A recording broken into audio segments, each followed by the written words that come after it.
Acte 22 d'entretien, Madame, Monsieur, bienvenue si vous nous rejoignez. Le contexte s'y prête et donc on a décidé de faire l'exégèse d'un manuel. Oui, c'est mieux qu'un livre, c'est un manuel qui tombe à point nommé au regard des vicissitudes et des problèmes que connaît la République démocratique du Congo. La RDC entre impuissance et déni des puissances, c'est le livre dont l'auteur est notre invité aujourd'hui, le Dr Silas Mimile Makangou, qui n'est plus à présenter. On va faire pour ce numéro la première partie. On va revenir sur la notion justement de la puissance vocationnelle de la RDC dont beaucoup parlent.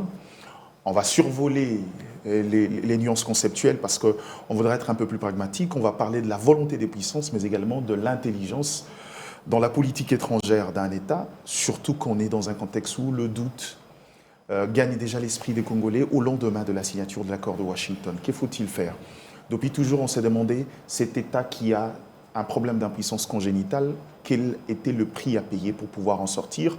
On a pensé poser le bon jalon, mais jusqu'à preuve du contraire, il y a encore des raisons de douter de cette approche. Pour en parler, l'auteur, je l'ai déjà cité, Dr Silas Mimile, qui revient pour nous donner l'intelligence. On a été suffisamment, j'ai envie de dire, c'est l'expression d'église, béni la dernière fois. On va garder cette bénédiction, on va garder cette onction-là, pour revenir cette fois-là avec beaucoup de tact, surtout dans le fond de cet ouvrage. Docteur, je vais commencer par une question très simple. Quand vous entendez les discours autour, surtout le regard des autres États, la RDC a la vocation d'être une puissance. Cette puissance vocationnelle, on en a. Mais la difficulté, c'est qu'aujourd'hui, des années après, des cumuls d'expériences, on a l'impression qu'au lieu d'avancer vers notre apogée, nous régressons continuellement. Quels en sont les facteurs et qu'est-ce qu'on peut tirer justement de l'intelligence que vous venez de pondre dans cet ouvrage? Quelles sont les faiblesses dans les acquis de la puissance vocationnelle dont vous évoquez dans votre livre? Merci beaucoup, Diana, mais surtout merci pour l'intérêt que vous avez accordé à cet ouvrage que vous avez qualifié de manuel. La République démocratique du Congo, au regard de sa situation géostratégique, au regard des ressources dont elle regorge, au-delà de sa démographie, au-delà de sa morphologie géographique, a les possibilités, le potentiel de s'ériger en une puissance, pas seulement régionale, continentale et même mondiale. Mais cette puissance potentielle, cette puissance qui à ce niveau n'est que vocationnelle, a du mal à trouver une matérialité. Et cette matérialité tarde à venir justement parce que ceux qui sont censés être ouvriers dans ces chantiers, dans ce laboratoire, en vue de partir du potentiel à la réalité, font preuve d'un certain déficit. C'est le déficit ou encore l'inconscience de leur vocation en tant que nation puissante, c'est-à-dire le personnel politique congolais, l'élite congolaise de manière générale. Depuis notre accession à la souveraineté nationale et internationale, n'a pas réussi à comprendre que c'est à elle que revenait cette élite politique, c'est à elle que revenait la responsabilité et la charge de pouvoir matérialiser ce que nous avons reçu du bon Dieu comme ressource, comme possibilité, afin de construire un État réellement puissant, de manière à ce que cette puissance ne soit plus vocationnelle, mais qu'elle devienne opérationnelle et fonctionnelle. Cette élite souffre de ces déficits, souffre de cette pathologie, parce que justement elle-même, elle a chanté à l'indépendance tchatcha, la libération ou la souveraineté, je dirais l'indépendance de son territoire, mais n'a jamais questionné l'indépendance de son peuple ou d'elle-même en tant que personne. Nous sommes passés de l'esclavage, nous avons connu la colonisation et nous sommes passés par des dictatures. Aujourd'hui, je ne sais pas parler de dictature, je ne sais pas parler non plus de démocratisation. Nous sommes dans une transition hybride. Beaucoup parlent, on est dans un état de néocolonialisme. Voilà, nous sommes dans un état de néocolonialisme, certes vrai du point de vue extérieur, mais du point de vue interne, nous sommes encore dans cette hybridité qui ne nous permet pas de dire dans quoi est-ce que nous sommes exactement. Et toutes ces phases par lesquelles nous sommes passés en tant que peuple a laissé des cicatrices énormes, des tares. Ces tares ont eu comme effet sur notre imaginaire en tant que peuple une sorte de déshumanisation, où nous nous plaçons aujourd'hui dans la conférence des humains du point de vue universel comme étant un peuple qui est convaincu que son bonheur viendra de l'extérieur, comme un peuple qui fait la glorification de ce qui est étranger et banalise ce qui est local. Et c'est là à tous les niveaux possibles. On n'est pas intellectuel si on n'a pas fait Sorbonne, on n'est pas véritablement universitaire si on n'a pas fait Liège, si on n'a pas fait Sorbonne, si on n'a pas fait Oxford. Et aujourd'hui, moi je suis très fier. Vous savez, même quand j'ai eu la possibilité d'aller faire mes études à l'étranger, je voulais tuer ces mythes. Je dis, je vais rester au Congo et je voudrais, avec tous ceux-là qui, comme moi, ont fréquenté ces faibles universités fragiles, précaires, pour montrer à la face du monde que nous ne sommes pas totalement une pourriture. La preuve, on va faire une digression. Voilà. C'est ces universités pourries qui viennent de gagner le concours d'éloquence au niveau mondial, au niveau de la CPI. Voilà. Le problème, ce n'est pas tant la formation. Donc, c'est au niveau de notre imaginaire. Ce qui est étranger est plus bon que ce qui est local. Ainsi donc, les décisions que nous voulons prendre, nous avons besoin de la permission du colonisateur, du partenaire étranger.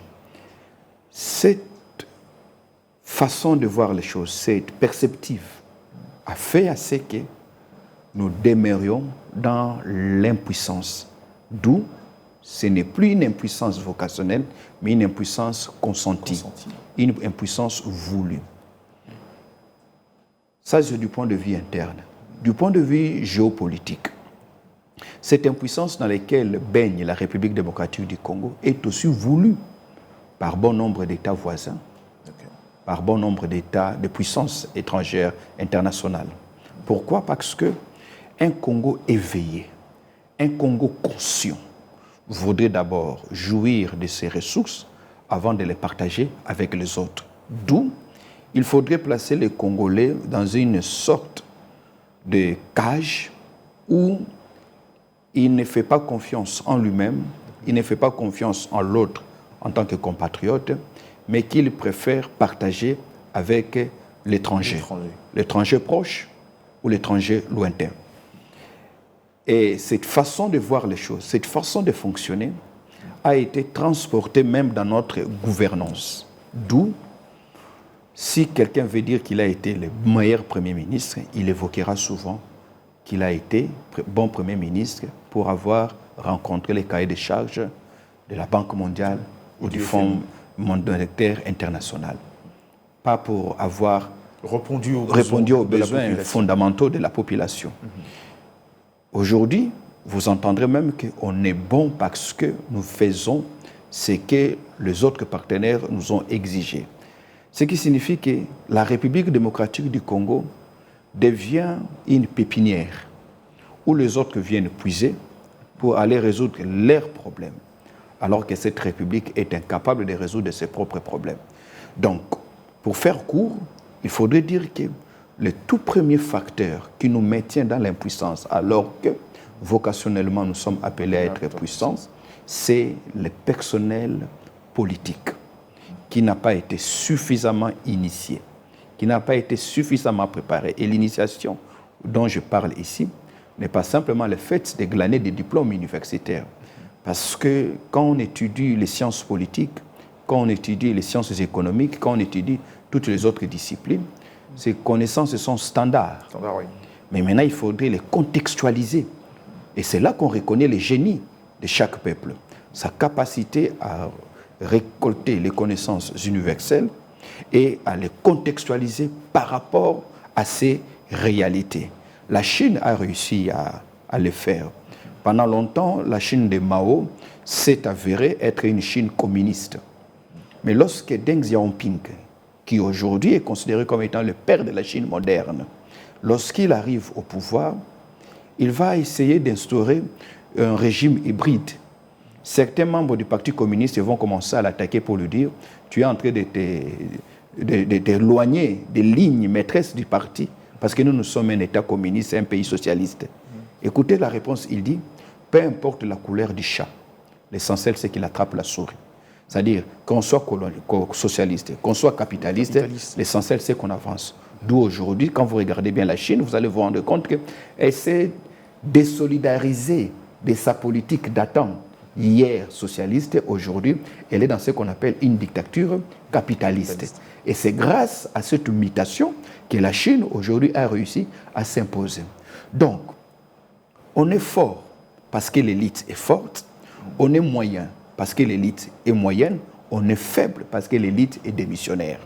Et pour cela, on ne peut pas prédire une quelconque mutation vers le sommet si on ne vient pas éveiller, réveiller, même par un électrochoc, cette élite aujourd'hui qui s'avère être amorphe, qui s'avère être spectatrice en lieu et place d'être actrice. Alors, je vais aller sur une deuxième question. C'est que vous parlez de la réalité interne. Je prends par exemple, dans les éléments de puissance évoqués dans votre ouvrage, je prends les 4 éléments que vous avez cités particulièrement, la géographie, la démographie, l'économie et les éléments matériels. Oui. Et le côté militaire, les éléments matériels. Curieusement, on a l'impression que la RDC, de fait, réunirait tout ça. Oui. Mais à quel moment, c'est vrai que vous avez déjà parlé de l'intelligence de l'homme, je crois que depuis un certain moment, on dirait que les intelligences, il y en a, mais à quel moment il y a cassure entre ces prédispositions vocationnelles qui devraient naturellement nous conduire et justement notre état de faiblesse, j'ai envie de dire, béant qui commence à gagner l'esprit Congolais. De manière empirique, à quel moment il y a eu cassure entre nos éléments vocationnels et justement notre aspiration à pouvoir être cette société? La cassure, Diana, intervient dans la mesure où l'élément coordonnateur, cette intelligence qui doit mettre en synchronisation, qui doit créer une synergie entre ces différents éléments, a manqué. C'est-à-dire, c'est beau d'avoir un territoire aussi vaste comme le nôtre. Mais chaque élément que vous venez d'évoquer, qui sont des facteurs matériels et de puissance, peuvent aussi constituer, au-delà d'être des atouts, des faiblesses. Oui. Dans quelle mesure? C'est qu'un espace vaste nécessite aussi un pouvoir fort, parce que l'État, parmi les missions premières, doit assurer l'intégrité de son territoire, doit protéger son intégrité territoriale. Plus l'espace est grand, plus il faut un pouvoir fort pour que l'État soit représenté dans les recoins les plus reculés, ce qui fait défaut. Et quand on ne sait pas contrôler un territoire, cela suscite l'appétit des voisins qui, malheureusement pour notre cas, sont en déficit d'espace ou de territoire. Ce n'est pas pour rien qu'à l'époque, la Russie, certes une erreur qu'on reconnaît aujourd'hui, a décidé de vendre l'Alaska parce que la Russie disait nous avons un espace trop vaste et ignorons ce que l'Alaska pouvait recueillir et regorger comme ressource. Donc, l'espace est un atout, mais c'est aussi une faiblesse lorsqu'on n'a pas les moyens de veiller. C'est comme dans une parcelle. Vous ne savez pas contrôler toute votre parcelle. Et derrière la maison, des jeunes gens du quartier viennent s'asseoir, ils viennent fumer, ainsi de suite. Parce que vous n'avez pas les moyens de clôturer et d'assumer une surveillance permanente de votre espace. Donc, ça devient une faiblesse pour vous. Okay. Et pour le Congo, c'est une constatation. On ne peut pas les nier. On a l'impression que le Congo est grand.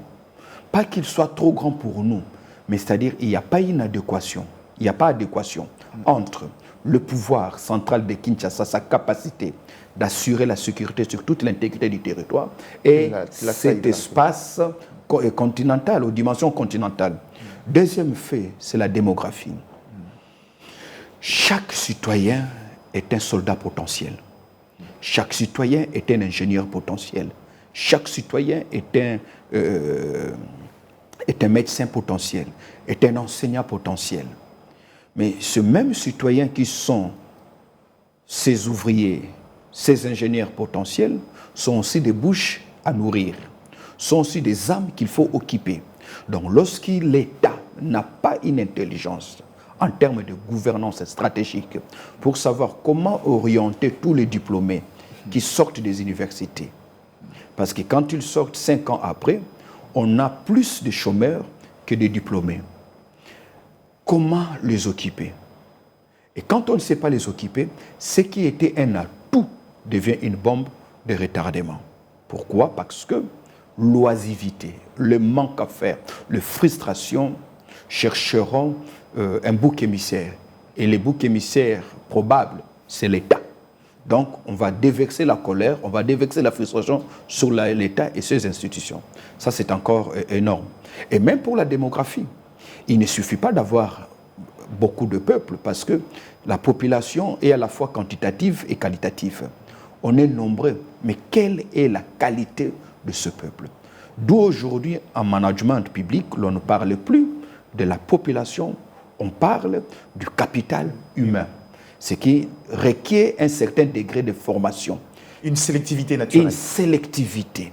Il faudrait que nous ayons le meilleur des citoyens du point de vue moral, du point de vue spirituel, du point de vue intellectuel, du point de vue scientifique, c'est-à-dire leur capacité à innover, à créer et à contourner les défis naturels au travers de leur savoir-faire, de leur savoir-être et de leur savoir-faire savoir. On va ouvrir une brèche contextuelle, docteur.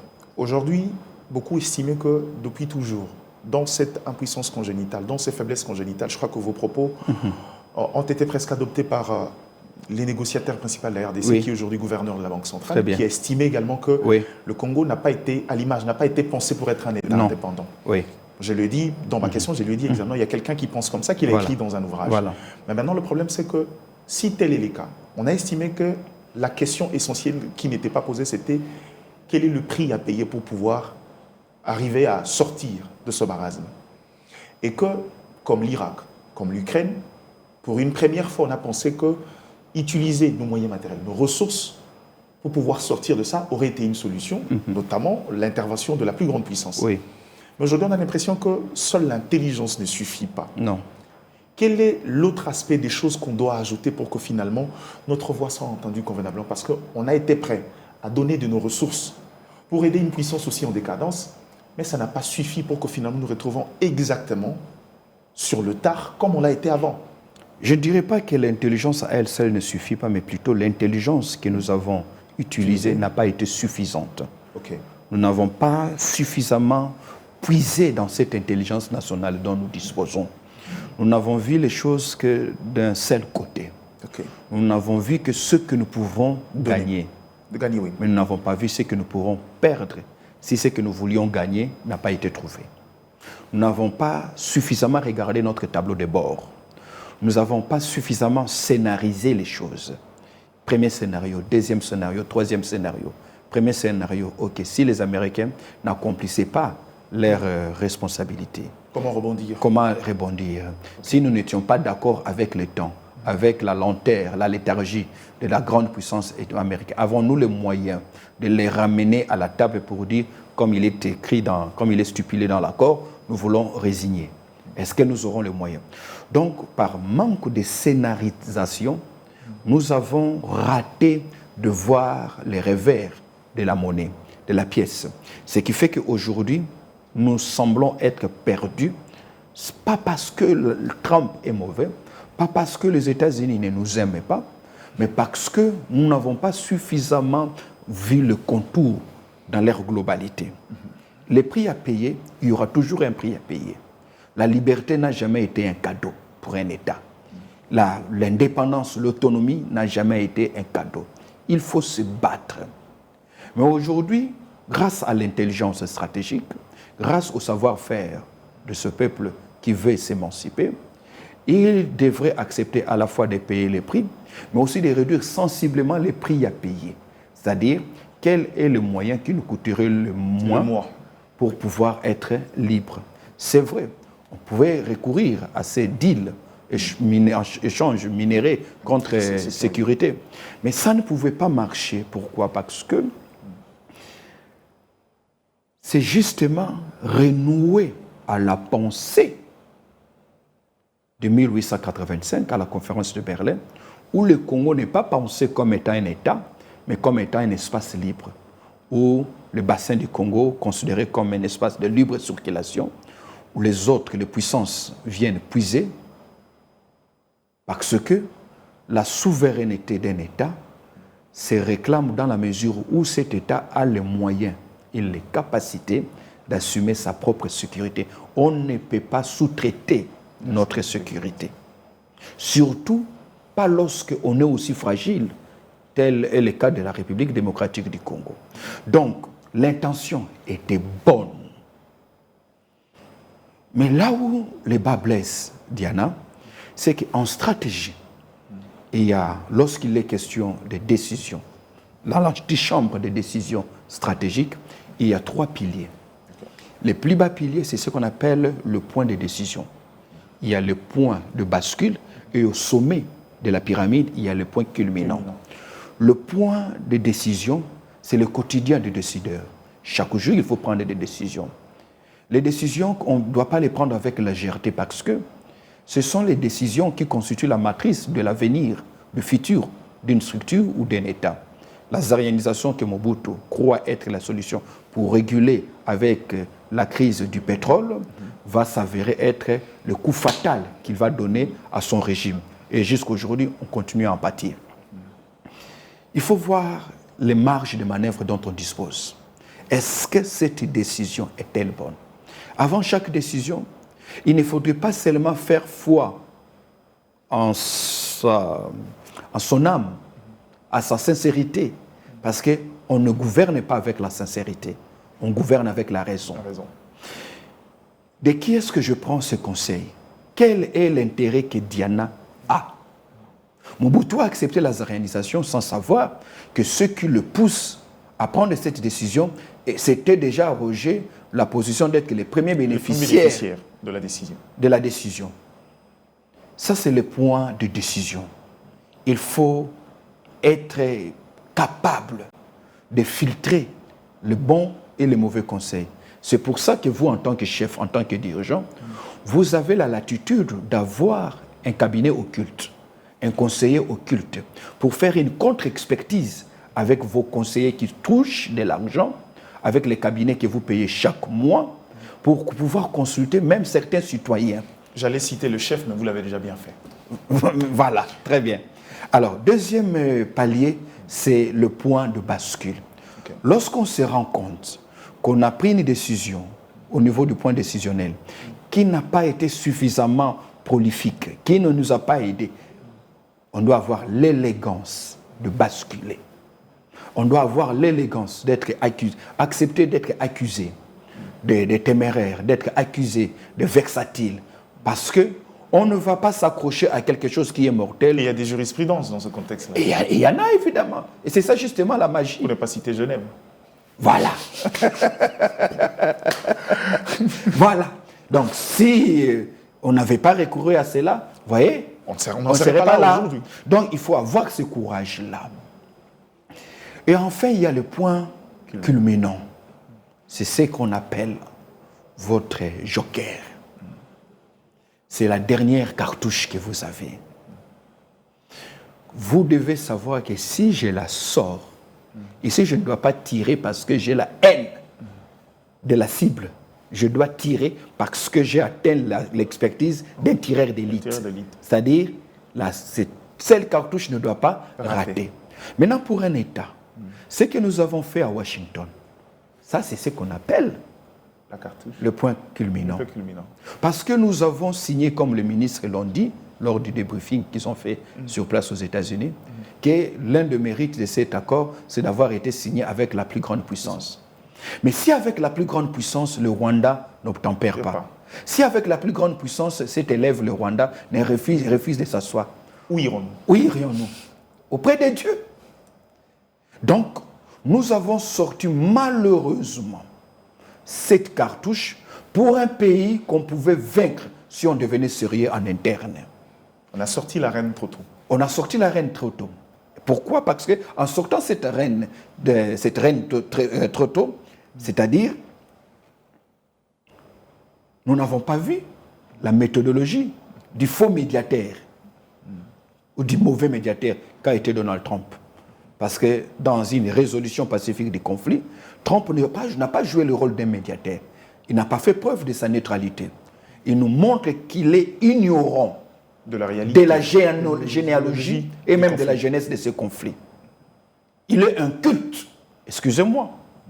Il sait comment faire des milliards, il sait comment bomber son torse, mais la géopolitique du Grand Lac, Trump en est totalement ignorant.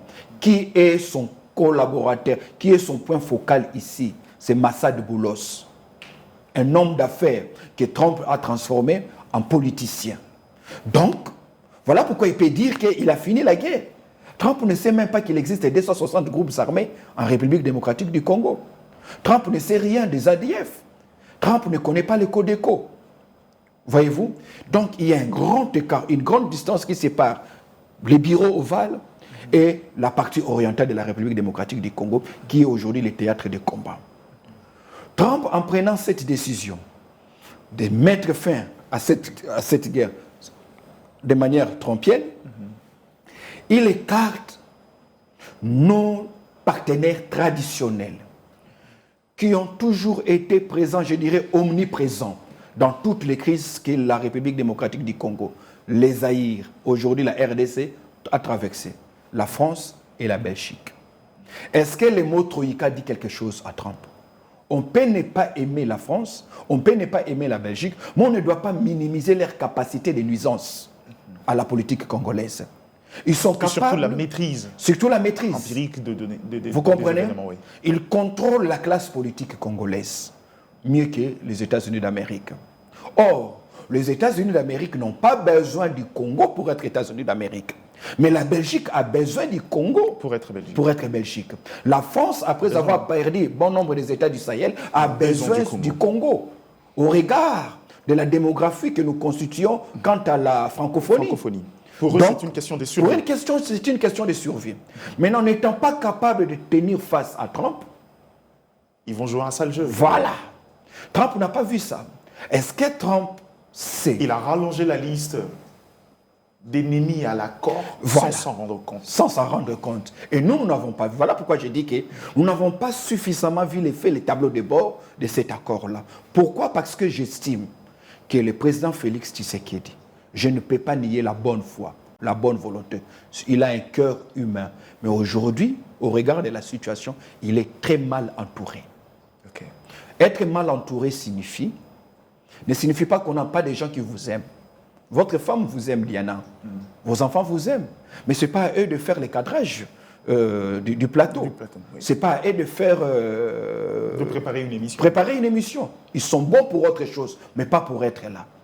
Or, vous, en tant que journaliste, vous, en tant que réalisateur, en tant que chef, en tant que manager, vous avez l'obligation de résultat. Surtout que vous avez à la fois un atout et un malheur. C'est quoi l'atout? C'est d'être un Tshisekedi. C'est quoi le malheur? C'est d'être un Tshisekedi.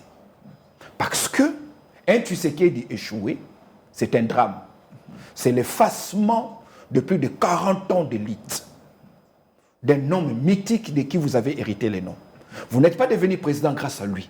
Vous êtes devenu président parce que vous l'avez mérité. Vous êtes passé aux élections, vous avez été proclamé à 2 reprises. Mais le fait de porter le nom Tshisekedi, qui est un patrimoine... vous a quand même aidé aux élections. Voilà. Qui vous a aidé, parce que c'est un patrimoine. On vous a attaché la foi qu'on a attachée hier au Sphinx. Par procuration. Par procuration.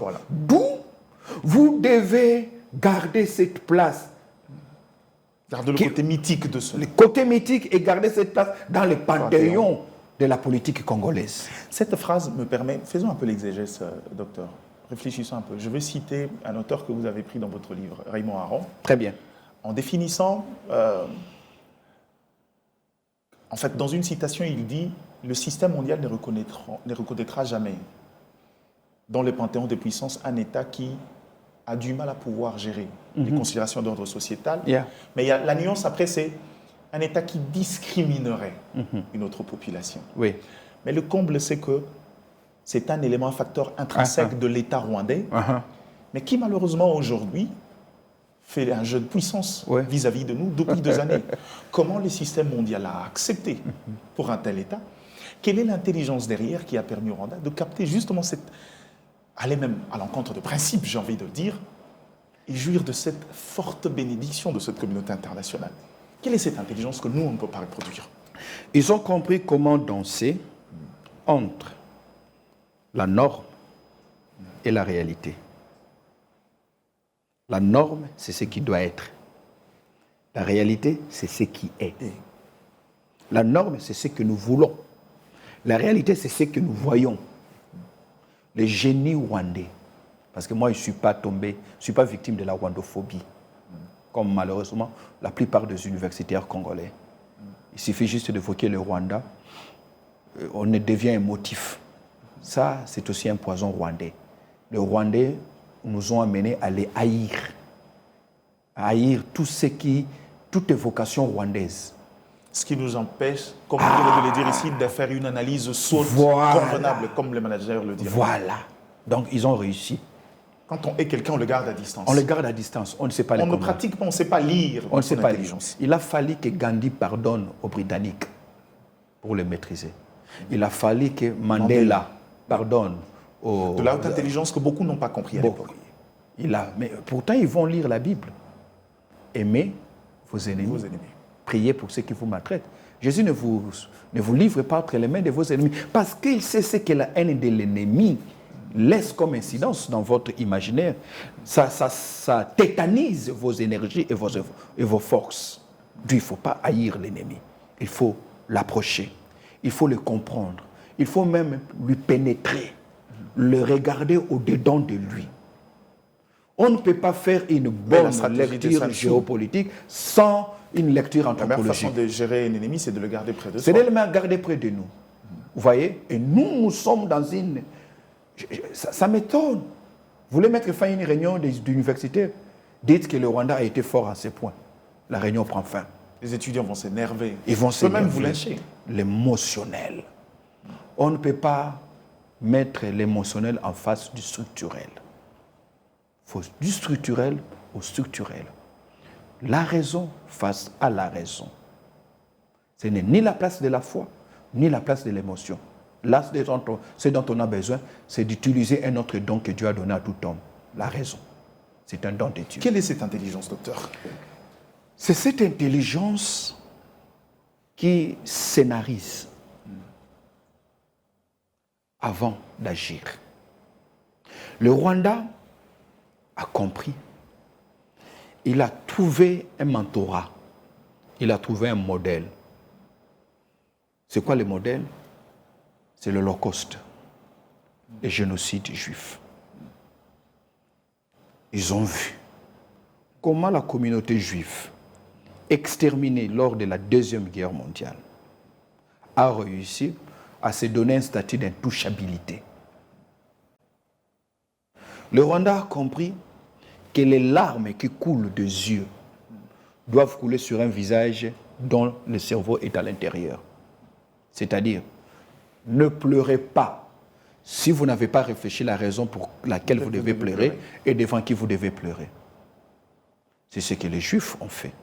Ce qui fait qu'aujourd'hui, ne pas reconnaître qu'il y a eu génocide Tutsi, qui est une réalité et une vérité indéniable pour tout scientifique honnête, ne pas reconnaître que cela, c'est faire le négationnisme. Quand vous allez à Kigali, ils ont un mémorial. Un passage obligé. Un passage obligé pour visiter. Donc, ils ont pris leurs cendres, ils ont pris leurs ossements, ils en ont fait un piédestal pour porter la voix, pas seulement de leur drame, mais aussi de leur ambition. Mais le monde ne sait plus voir l'injustice, la discrimination dont sont victimes les Hutus, parce que le monde s'est laissé toucher dans ce côté émotionnel. Dans l'affect, avec le récit raconté. Et pour ça, il ne faut pas avoir des gros yeux pour plairer. Il faut avoir un cerveau derrière les yeux. Nous avons aussi un cerveau, mais nous l'avons congédié. Nous avons aussi un cerveau, mais nous l'avons mis dans le tiroir parce que nous nous sommes dit, nous allons continuer à vendre notre hanche là où les autres vendent leur cerveau. Nous avons plus de victimes que le Rwanda. Nous avons lancé la campagne pour la reconnaissance du génocide congolais. Je compatis, comme toujours, mais des fois ça fait rire les méthodologies que nous utilisons. Le mimétisme. Voilà, un mimétisme même dans les matalana. Ce n'est pas comme ça que ça se passe. On a dépensé beaucoup de fonds, beaucoup de moyens pour peu de résultats. Et puis le comble, on veut reconnaître un génocide qui est encore en cours. Qui est encore en cours. Maintenant qu'on a signé... On veut post-pleurer nos morts. Voilà. On veut même anticiper pour les morts futurs. En plus de cela, maintenant qu'on a signé un accord à Washington avec le Rwanda, il faut dire adieu à cette campagne de la reconnaissance du génocide. Parce que ce génocide trouverait sa reconnaissance dans l'identification du génocidaire. Voyez-vous? Mais maintenant, nous avons dit au génocidaire, viens, assieds-toi à nos côtés. Pas parce que nous l'avions voulu, parce que Papa Trump a dit, viens, on s'assoit. Donc, la table, le banc de l'accusé est vide. Comment reconnaître un génocide si ces tables, si ces bancs de l'accusé est vide? Donc, on n'a pas pensé à ça. On a tout enterré. Pourquoi? Parce qu'on voulait à tout prix la paix. Mais Diana, c'est quoi la paix? C'est quoi son contenu? Vous et moi, nous ne pouvons pas avoir la même définition de la paix. Comment ça va? Ah, ça ne va pas trop. Et moi, je ne vais pas bien. Tous, nous avons un degré d'inquiétude. Mais ces inquiétudes ne seront pas comblées par les mêmes choses. Si pour vous, c'est parce que le véhicule est resté 3 jours au garage, pour moi, c'est peut-être parce que mon bailleur me malmène. Donc pour toi, ça peut demander des $100. Pour moi, c'est peut-être un loyer de $50. Chacun de nous a la définition de sa paix, a sa définition de la paix. Trump a sa définition. Regardez comment il est dans le triomphalisme, il est dans une euphorie infantile presque. Mais c'est ça Donald Trump. On ne va pas le changer à ce stade-là. L'Amérique va le supporter. Mais malheureusement, nous, on va le subir. Il vient de prouver au monde, à face du monde, que c'est vraiment pas un politique. Non, ce n'est pas un politique. C'est là où les démocrates américains et même les républicains doivent se poser la question sur l'avenir de l'Empire américain. Sur l'avenir de l'Empire américain. Malheur à ceux qui avaient cru en Trump simplement parce qu'il était chrétien.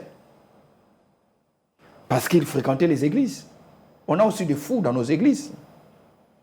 On a des gens à qui il ne faudrait pas donner le volant dans nos églises. Des gens qui prêchent la fausse doctrine. Voilà.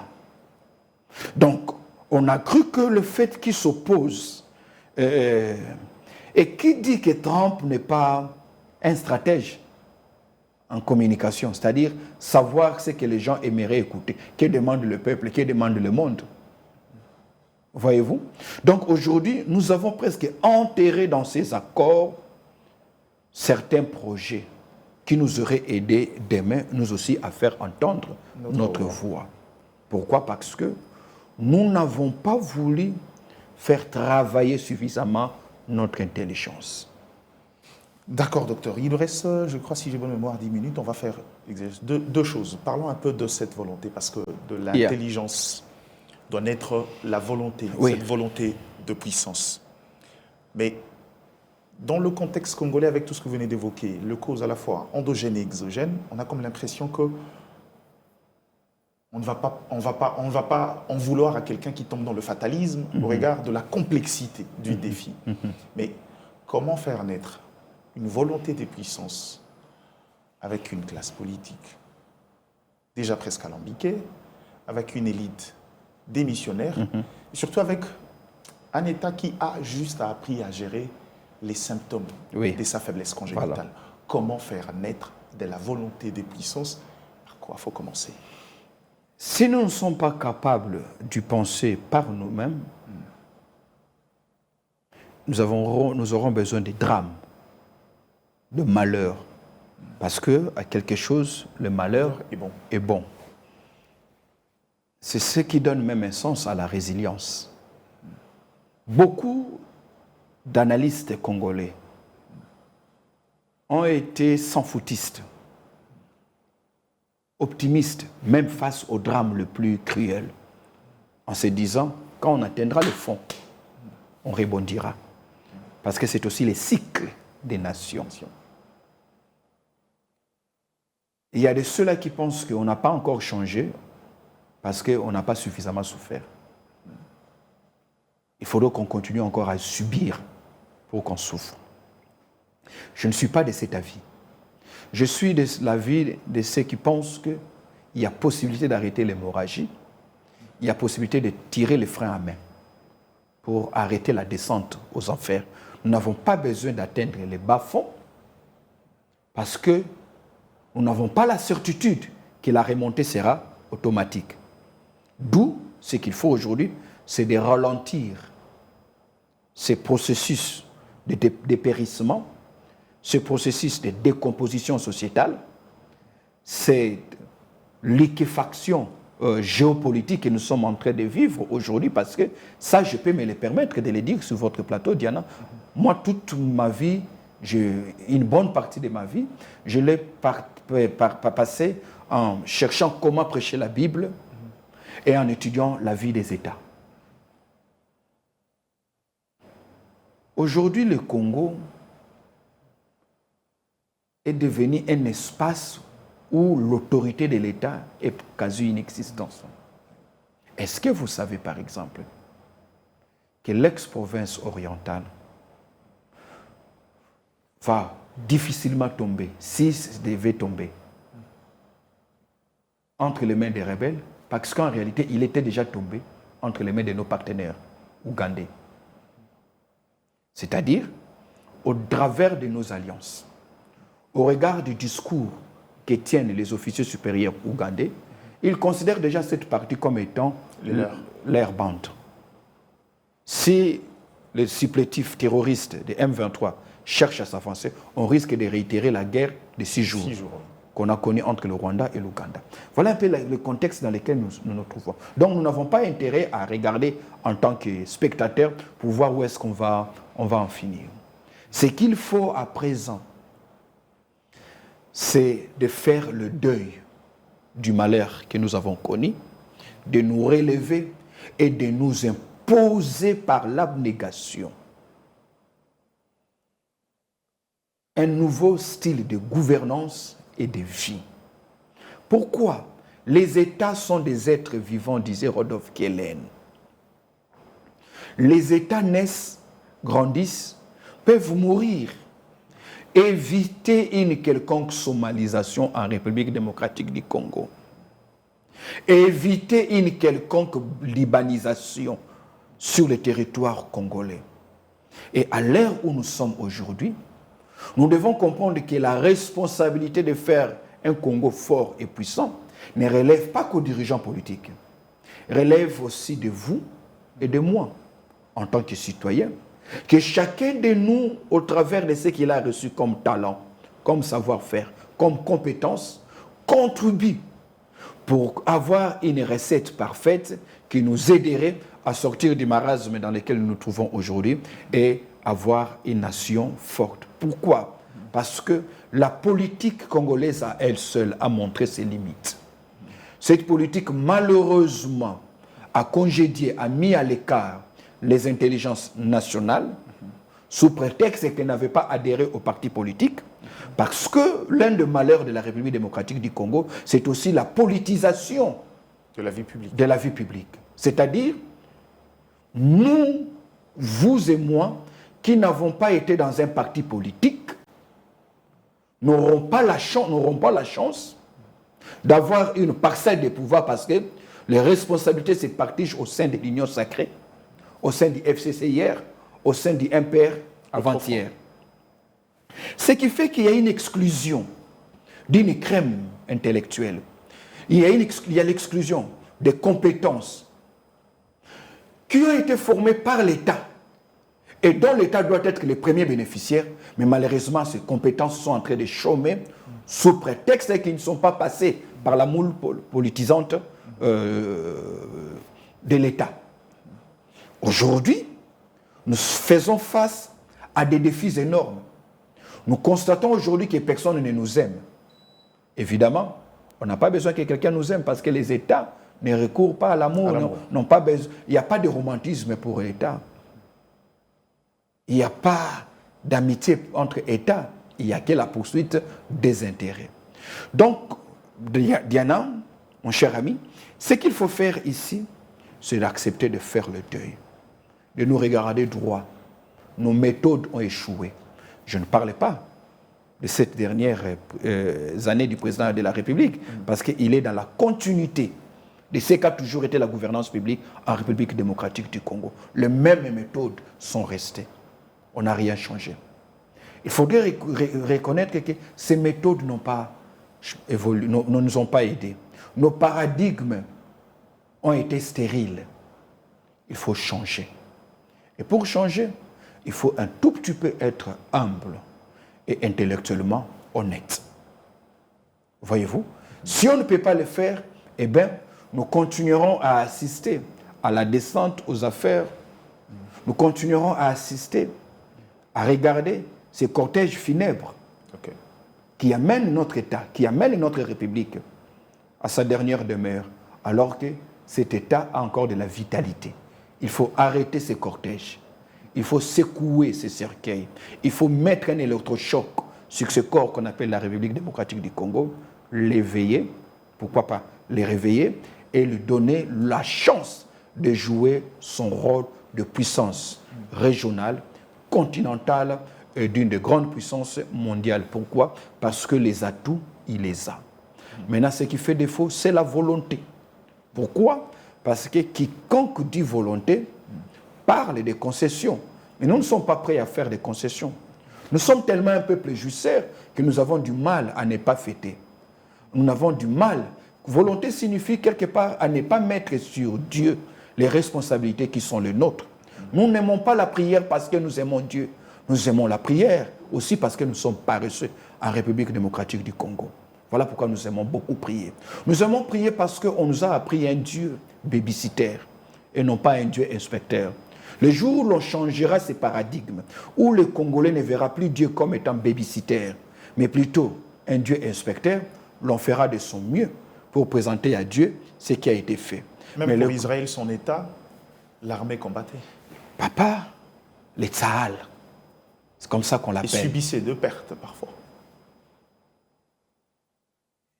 J'ai de la passion pour la nation d'Israël. Je l'ai découvert dans la Bible, je l'ai étudié, parce que lorsque je faisais mon mémoire de licence, j'ai travaillé sur l'implication des Nations Unies dans le conflit israélo-palestinien. J'ai visité l'État d'Israël. J'ai beaucoup lu sur Israël, beaucoup alors, pour comprendre pourquoi les États-Unis étaient obligés d'accepter les bêtises de l'État d'Israël. Et en l'occurrence, le Rwanda a copié Israël. Exactement. Le Rwanda a étudié la politique d'Israël. Israël, contrairement à d'autres États qui attendent que la grande puissance américaine lui vienne en aide, Israël n'étend pas la main. Il entre dans la grande puissance dans le système et il se sert. En fait, les États-Unis ne servent pas Israël. C'est Israël qui se sert de l'intérieur des États-Unis d'Amérique. Ce qui fait que lorsque vous regardez toutes les administrations qui sont passées depuis 1955, vous remarquerez que dans le secrétariat général dédié aux affaires étrangères, si ce n'est pas un juif d'origine, le directeur des cabinets, c'est un juif, ce qui signifie que la politique étrangère de l'État d'Israël est presque dictée à 30%. La politique étrangère des États-Unis d'Amérique, voulais-je dire, est presque dictée à 30% par les caprices de cet État d'Israël. Pourquoi? Parce qu'ils ont compris qu'on est petit du point de vue de la démographie, petit du point de vue de la géographie. Il y a plus de juifs en dehors de l'État d'Israël. Oui. C'est-à-dire la grande majorité de sa population est à l'extérieur. Ils ont subi l'Holocauste et ils ont dit plus jamais c'est là. Et nous aussi, nous devons dire la même chose. Mais pour en arriver là, nous devons accepter, nous asseoir. Je ne parlais pas de ces combines politiciens où on s'assoit pour discuter sur le partage du pouvoir. Véritable assise. Un dialogue scientifique. Je ne sais pas si on doit appeler ça scientifique, parce que la société n'est pas que scientifique. On a beaucoup de problèmes d'ordre différents. Il faudrait qu'on s'asseye. Mais qui va accepter? La question, c'est s'asseoir avec qui? C'est ça la grande question. Docteur, rien que pour le premier chapitre, on n'a pas encore fini. On est encore au niveau de la volonté. De la volonté. De puissance. Parce qu'encore dans ça, j'ai aimé une théorie qui dit la volonté, c'est aussi la volonté de la volonté. Très bien. J'aurais aimé chuter par ça, mais je sais que si on embraye sur ces côtés-là, on risque d'aller encore très loin. On y reviendra dans la prochaine session avant de passer au deuxième chapitre. Très bien. Mais j'aimerais ici, pour finir, en quelques minutes, la notion de l'intelligence requiert un background. Yeah. Et l'intelligence congolaise aujourd'hui a prouvé sa suffisance qu'elle est bâtie sur de mauvais fondements. Oui. Comment faire pour apporter cette nouvelle intelligence qui permettra aux Congolais de shifter pour avoir une réflexion un peu plus éclairée, pour pouvoir faire les choses de manière différente, parce que c'est une chose d'avoir de l'intelligence, c'en est une autre d'avoir la bonne intelligence. Très bien. Et au niveau de la politique étrangère de la RDC, si je dois revenir que sur le livre, il y a suffisamment d'éléments de faiblesse évoqués. Mais en résumé, quel est le plus grand problème à ces niveaux-là qu'on peut résoudre maintenant en espérant pouvoir s'en servir comme un marchepied pour aller résoudre les autres difficultés qu'on peut constater? Notre cursus de formation est en inadéquation avec nos réels besoins, nos réels défis et les réels enjeux auxquels nous faisons face. Il faut revisiter notre système éducatif. Nous avons chassé les Belges en 60, nous avons dansé indépendance tcha-tcha, mais nous sommes restés dans la machine, dans la moule, dans l'atelier du Belge, qui ne formait pas un homme capable de réfléchir par lui-même, mais qui formait un exécutant. Ce qui fait qu'aujourd'hui, nous sommes restés de simples exécutants. Notre système éducatif n'admet pas le travail collectif. Nous devons congoliser notre système éducatif, le tropicaliser. Et enfin, se rassurer que ces connaissances sont capables d'être consommées dans l'universel, dans les standards internationaux. Question d'avoir une sorte d'homologation de savoir. Parce qu'aujourd'hui, les défis ou les guerres que les États se font, ce ne sont pas d'abord les guerres autour des minéraux, ce sont les guerres autour des connaissances.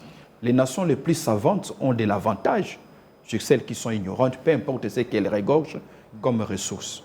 Un État comme la Suisse n'a rien. La Suisse n'a rien, la Suisse n'a rien. Il n'a rien comme ressource, oui. Mais la Suisse est l'un des États les plus stables, les plus riches. La Suisse est parmi les pays qui se font beaucoup d'argent dans l'industrie de la chocolaterie.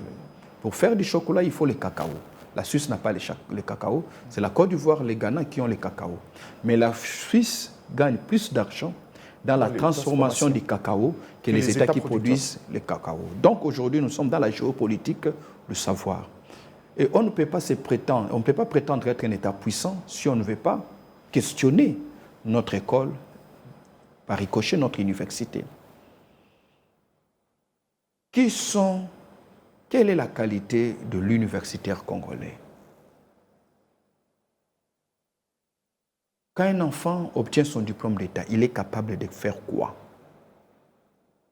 Aujourd'hui, pas grand-chose, parce que c'est une certification généraliste. Alors que même à l'époque du Belge, celui qui avait fait 4 ans post-primaire était capable d'enseigner. Était qualifié, oui. Était qualifié pour travailler. La plupart de nos parents, quand vous discutez, vous croyez qu'ils ont fait l'économie, ils n'ont rien fait. Ils sont juste D6. G6 et D6. Vous comprenez? Donc, un État, c'est ces macrocosmes-là. Un État se voit dans les macros et dans les micros. Ce qu'il faut faire aujourd'hui, c'est de qualifier le Congolais. Les qualifier pour l'aider à identifier ses ressources, à dompter, à apprivoiser son territoire qui semble lui échapper, à lui donner l'ingéniosité, à extirper de la terre les richesses qui y sont contenues et à lui empêcher de les exporter comme il le fait aujourd'hui. Parce que nous sommes les seuls États au monde aujourd'hui qui laissent quitter le bois, les grimes partant du Bandundu, qui traversent Kinshasa, vont à Matadi, à l'état pur. Ça, c'est une abomination. Ça, ce n'est pas un pays où on peut dire qu'il y a des professeurs. Ça part et ça revient sous forme de meubles et de bureaux. Meubles, bureaux, que toi et moi devrions cotiser pour en acheter. Et pourtant, la matière première est partir d'ici. Ce qui fait que, même en donnant nos matières premières, le monde se joue de nous, le monde se moque de nous. L'important n'est pas celui qui a les matières premières. C'est celui qui a l'intelligence pour la transformation. Il faut faire du Congo, permettez, il faut faire du Congo un État, une république des ingénieurs. Parce que la république des juristes et des politologues a montré ses limites. Il faut maintenant une république des ingénieurs. Ingénieurs ici, quand je parle, ce n'est pas comme ceux qui sortent de l'ISTA, que je n'insulte pas. Les ampoules. Vous dites? Capable de dévisser des ampoules et faire des installations. Non, de véritables ingénieurs, capables de penser l'excellence dans les chaos, capables de dire que la lumière soit et la lumière fut. Parce que Dieu, avant d'être juriste, a d'abord été ingénieur. Dieu, avant d'être un père aimant qui donne la manne dans le désert, a d'abord été ingénieur. Il a créé les eaux avant de créer les poissons. De peur qu'en créant les poissons, qu'ils meurent par asphyxie avant que les eaux n'arrivent. C'est ça l'intelligence dont nous avons besoin. Et pour ça, nous avons besoin de repenser notre système éducatif. Plus nous avons de juristes, plus notre justice est malade. Et quelles sont les ficelles de notre politique étrangère aujourd'hui? Ben écoutez, notre politique étrangère ne serait que l'exportation de notre politique intérieure. On ne peut pas être un lézard dans sa maison et prétendre être un dragon dans les quartiers, dans la rue. La rue, le quartier, c'est la sphère internationale. C'est l'échiquier mondial. On veut être fort à l'extérieur, soyons forts ici. Il n'y a pas un État fort dans sa politique étrangère si elle est fragile dans sa politique intérieure. On ne peut pas prétendre mettre de l'ordre dans la région des Grands Lacs, dire à Trump, remets-nous le pouvoir comme tu l'avais fait à l'époque de Mobutu, nous on va réguler la situation. Quand on n'est même pas capable de réguler l'avenir sur la circulation sur l'avenue Monjiba. Ça sera le mot de la fin. Je crois que je ne vais pas faire une conclusion, mais par le dire du docteur, aujourd'hui, je finis par croire que dans les usages, il est pratiquement impossible de compter que sur le soft power dans une résolution de conflit si dans le hard, on ne sait pas répondre comme il se doit. Ce n'est que la première partie, on reviendra sur ces actes 22 d'entretien, sur notre exégèse, sur ce livre, ce manuel, je préfère l'appeler comme ça, la RDC entre impuissance et déni de puissance, le contexte s'y prête et je voudrais que les autorités écoutent et lisent ces livres. Sinon, on est à la croisée de l'histoire comme la plupart des révolutions qu'on a ratées. Oui. Et Kinshasa est en passe de rater une nouvelle révolution qui pouvait nous amener à une liberté probante. Et je peur même qu'aujourd'hui, si on rate cette occasion, que nous soyons à tout jamais aliénés. Merci docteur d'avoir été de nôtres. Ça a toujours été un plaisir, bel exercice intellectuel. On vous garde pour la prochaine fois, on vous dira quand. Merci. Mais sinon, excellente suite de nos programmes. Merci à la grande équipe technique. Merci surtout à ceux qui suivent cette émission. Merci surtout à ceux qui participent d'une manière ou d'une autre à travers les commentaires, mais aussi quelques avis partagés. Excellente suite de nos programmes. On se retrouvera très vite avec nos chaînes partenaires également qui vont diffuser cette émission. Et quant à moi, je vous dis à très vite pour un nouveau décryptage. Je dirais mieux l'exégèse de ce manuel. Au revoir.